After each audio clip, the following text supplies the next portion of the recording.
안녕하십니까, 이준원입니다. 오늘은 마지막 시간입니다.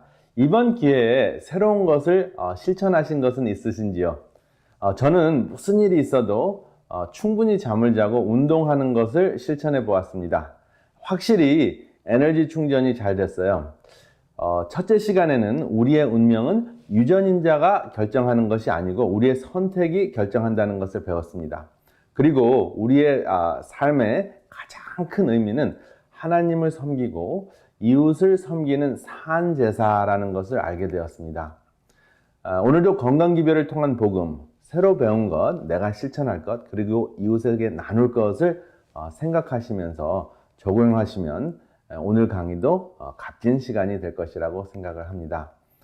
오늘 7번째 강의는 내 가족이 암이라면이라는 주제입니다. 암하면 가장 두려운 병이기도 하지만 우리에게 깨달음을 주는 병입니다. 특히 질병 중에서 영적인 성장에 가장 큰 기여를 하는 병입니다. 암은 마음의 응어리가 풀리지 않아 몸에 덩어리가 생기는 현상이라고 할 수 있습니다. 그만큼 마음의 상태와 암은 아주 밀접한 관계가 있습니다. 반드시 그렇지는 않지만 유방암, 위암, 대장암, 직장암, 췌장암 등이 그렇습니다. 그리고 우울증이나 영적인 의미를 상실했을 때도 암에 걸릴 수가 있습니다. 먼저 암의 증상들을 부위별로 정리해 보겠습니다. 가장 중요한 암의 증상은 증상이 없다는 것입니다. 그리고 증상이 있다면 체중 감량이 되거나 무기력해지거나 열이 나거나 통증이 있다는 것입니다. 이러한 일반적인 증상 더하기 각 부위별로 증상이 있는데요. 폐암인 경우에는 기침이나 각혈이 있고요. 유방암인 경우에는 멍울이 잡히고 멍울을 이렇게 당겼을 때 그 주위가 함몰이 된다는 것입니다. 그리고 전립선인 경우에는 소변에 피가 섞였을 수 있고요. 대장암인 경우에는 변비, 실변, 그리고 혈변, 그리고 체중 감량이 함께 일어나면 대장암을 의심할 수 있습니다. 그리고 위암인 경우에는 소화불량 증상과 체중 감량이 함께 동반합니다. 그리고 난소암인 경우에는 복수가 차고 또 체중 감량이 됩니다. 어떤 경우에는 복수의 무게 때문에 몸이 왜소해지지만 체중 감량은 없을 수도 있습니다. 그래서 암을 한마디로 하면 몸의 브레이크가 망가진 것이라고 할 수 있습니다. 몸의 브레이크가 망가진 이유는 무엇입니까? 생활 습관이 그 대표적인 이유이고요. 삶의 사고방식 때문에 그렇습니다. 바로 욕심 때문에 그렇습니다. 요즘에 전 세계적으로 교육자들과 지도자들과 경제학자들이 외치는 소리가 있습니다. 공로주의의 독재, tyranny of meritocracy. 이것이 무슨 뜻일까요? 우리는 열심히 산 만큼 보상받는 것이 당연하다고 생각을 하는 주의입니다. 그래서 이러한 꽤 논리적인 생각을 가지고 아무리 열심히 해도 충분한 보상을 받지 못하는 이웃을 무시하는 경향이 생깁니다. 그리고 군림합니다.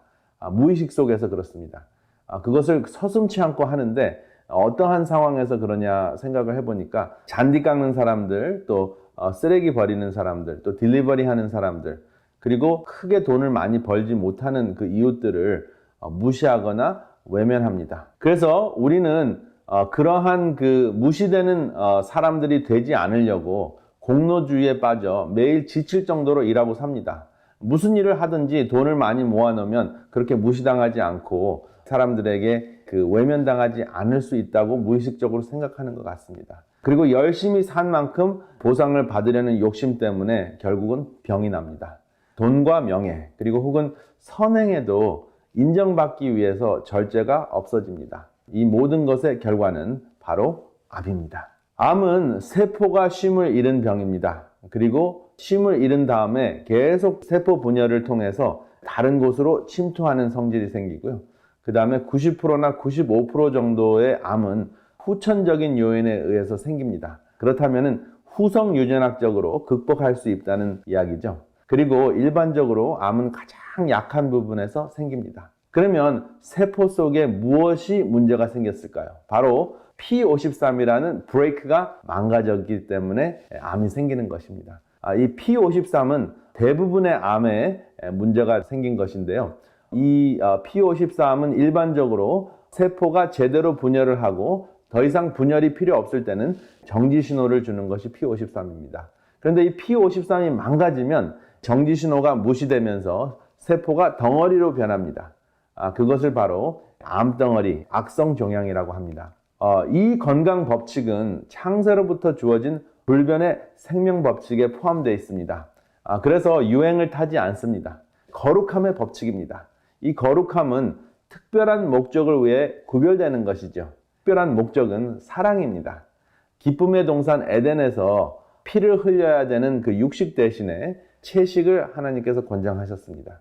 그리고 모든 사람에게 쉼을 통해서, 특별히 안식의 쉼을 통해 구별하여 거룩하게 하셨습니다. 근데 이러한 법칙들이 무시되면서 우리에게 찾아오는 가장 무서운 질병 중에 하나가 바로 암입니다.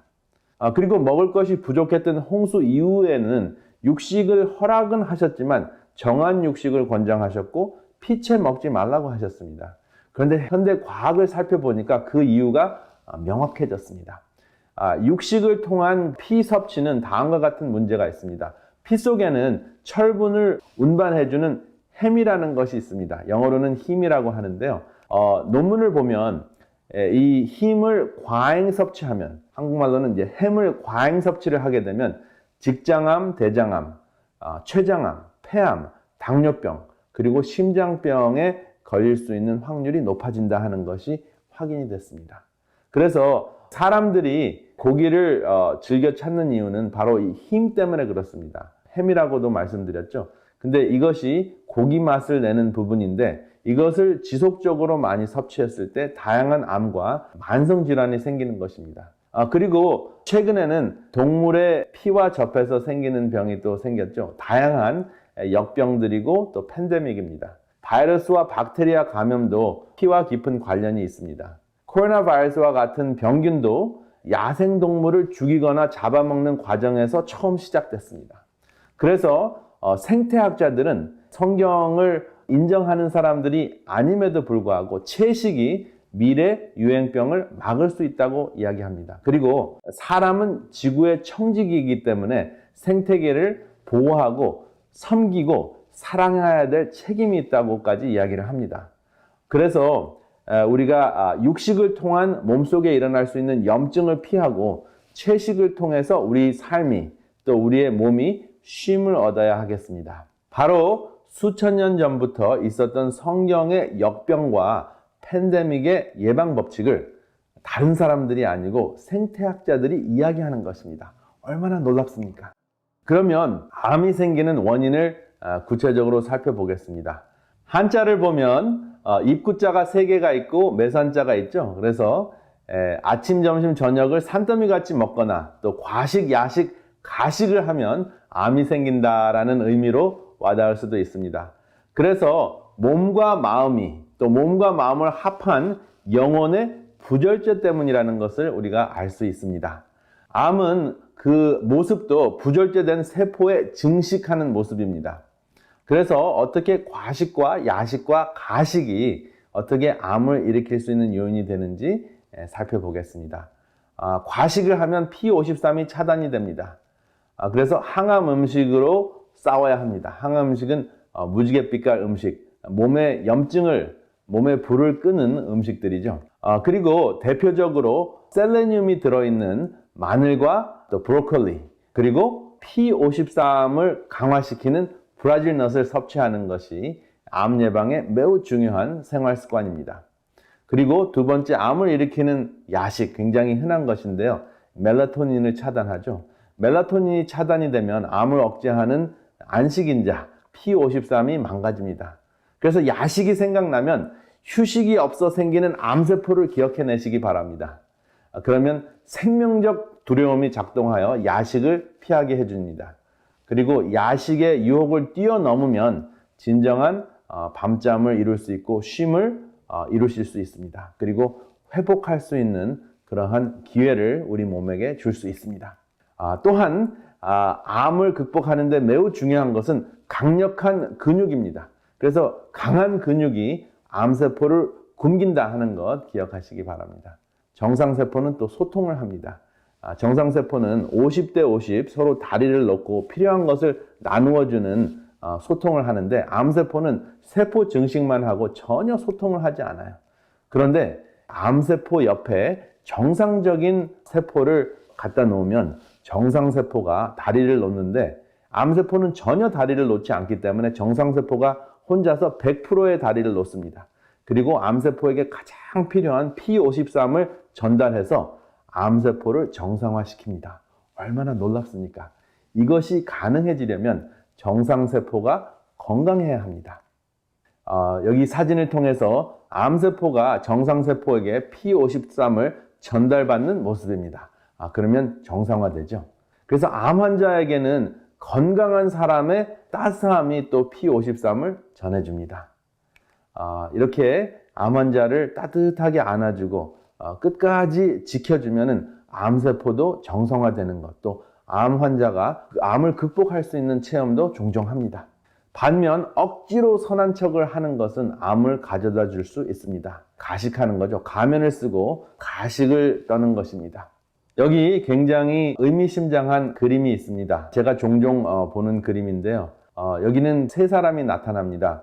시어머니가 있고 며느리가 있고 또 아들이 있는데 모든 사람이 못마땅한데 가식적으로 사는 모습입니다. 중요한 것은 얼굴이 없죠. 시어머니도 못마땅하지만은 표정이 없고 또 며느리는 그냥 죽어 사느라고 표정이 없고 아들은 그 사이에서 스트레스를 받느라고 본인을 잃어버린 상태입니다. 얼굴이라는 것은 정신이라는 뜻이죠. 얼굴이 없다는 것은 영혼이 죽어가고 있다는 것입니다. 이것이 바로 암을 낳는 생활인데요. 전도서에서는 7장 16절에 지나치게 의인이 되지 말며 지나치게 지혜자도 되지 말라. 어찌하여 스스로 패망케 하겠느냐. 그래서 가능하지도 않는데 억지로 가식을 부리면서 살다 보니까 이렇게 얼굴 없는 존재가 되고 암에 걸릴 수 있는 가능성이 높아지는 것이죠. 그런데 가식을 피하라고 했다고 해서 감정대로 살라고 하는 것이 아닙니다. 안 되는 것을 억지로 하지 말고 감성의 주인이 되라고 하는 것입니다. 어떻게 주인이 될 수 있을까요? 주인을 모시면 됩니다. 어떻게 주인을 우리 삶 속에 모실 수 있을까요? 한자로 주인을 모신다는 뜻이 담겨져 있는 글자가 바로 온전전자입니다. 들립자에 임금왕자 혹은 구수록자가 들어있는 글자인데요. 사자성어에도 수처작주라는 말이 있습니다. 있는 곳에서 주인이 되면 입처계진이라. 그곳에서 바로 진리를 세울 수 있다 하는 말이 있는데요. 이것은 성경 말씀과 일치하는 말입니다. 누구든지 내 오른뺨을 치거든 왼편도 돌려대며 속옷을 가지고자 하는 자에게 겉옷까지 가지게 하며 누구든지 너로 억지로 오리를 가게 하거든 그 사람과 심리를 동행하고. 여기서의 핵심은 끌려가지 않고 주인이 되라는 것입니다. 수처작주는 주인이 되라는 것은 단단한 식물을 먹는 사람의 모습입니다. 단단한 식물을 먹는 사람은 구원을 보상받기 위해서 신앙생활을 하는 것이 아니라 아버지의 나라를 이루기 위해 마음의 주인을 모시는 것입니다. 바로 이것이 신의 성품에 참여하는 것입니다. 그래서 사도 바울은 악에게 지지 말고 선으로 악을 이기라고 했습니다. 그게 무슨 말일까요? 우리가 힘이 있어서 악을 악으로 이길 수 있을 때도 있습니다. 그런데 악을 무력으로 이기는 순간 우리는 악에게 지는 것이 됩니다. 왜냐하면 우리는 예수 그리스도를 우리의 마음의 주인으로 삼아 하늘 왕국을 예수님과 함께 이루고자 하는 것이 우리의 목적이 아니겠습니까? 그래서 예수님께서는 아버지여 저들을 사하여 주옵소서. 저들이 하는 것을 알지 못하니이다 라고 말씀하시면서 십자가에서 당신의 일을 완성하셨습니다. 창조주께서는 태초로부터 지금까지 거룩함을 통해 우리를 지켜주셨습니다. 병균으로부터 격리하는 것으로부터 시작해서 만성질환에 이르기까지 생명의 법칙은 변함이 없습니다. 바로 그 생명의 법칙은 거룩함에서 오는 것이죠. 특별한 목적을 위해 구별되는 것이 바로 거룩함인데 하나님을 사랑하고 이웃을 사랑하고 나아가서는 생태계를 사랑하는 그 목적 때문에 우리가 구별된 것입니다. 코로나 바이러스가 이번에 특별히 우리에게 그것을 일깨워 주었습니다. 나만 건강하기 위해 유별나게 사는 것이 아니라 하나님을 섬기고 이웃에게 힘을 보태려고 나의 건강을 지키는 것입니다. 이번 기회에 이 거룩함으로의 초청에 응하시는 여러분들과 제가 되시기를 이 시간에 간절히 바랍니다. 감사합니다.